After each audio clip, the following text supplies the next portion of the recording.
I'm Gage Hamilton. I'm Christopher Derek Bruno. We are the artists for the Pike Pine Corridor project. I think art is the most interesting thing to me because it's not everyone's central focus. That's why it's important to have it publicly accessible.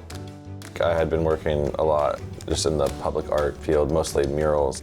I was developing a lot of formal explorations of the built environment, so the call just jumped out to both of us, I think, as an opportunity to collaborate.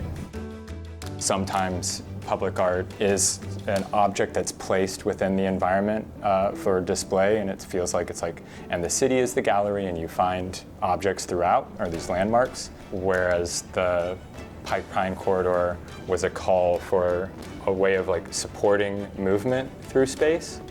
Your experience coming from the sea up to the hill, the idea that waves and ripples, those come from vibrations, right? And mountains are formed through the vibration. And you have these different a curved looks more like a wave, a pointed looks more like a mountain. So just having that transition going throughout, and then color-wise as well, so you know directionally where you're going, rather than doing a big mural of a seascape. We didn't want it to be so representational. We wanted it to be more as simplified as possible.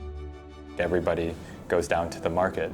Everybody has that experience, and then Capitol Hill has always been a draw. That liminal space, that transition, it's just a wild reality. When I moved to Seattle, being confronted with real hills in cities it's not the common experience.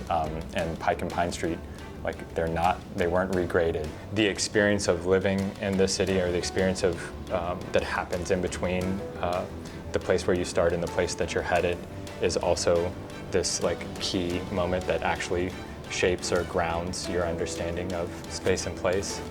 And so within our concept, we tried our best to create a language that was available at all of the points along the way, regardless of where you ended up. Having it be this minimalist whisper in the built environment, it's not meant to be oh, there's a new pattern in the bike buffer lane or something like that. But then you see that replicated in the planters, and then you see it going over the bridge, then you realize it's part of a thing. People probably absorbing that more than they realize. It's not really a conscious thing, you know? It's not the destination, it's the journey. Thank you to everybody that helped.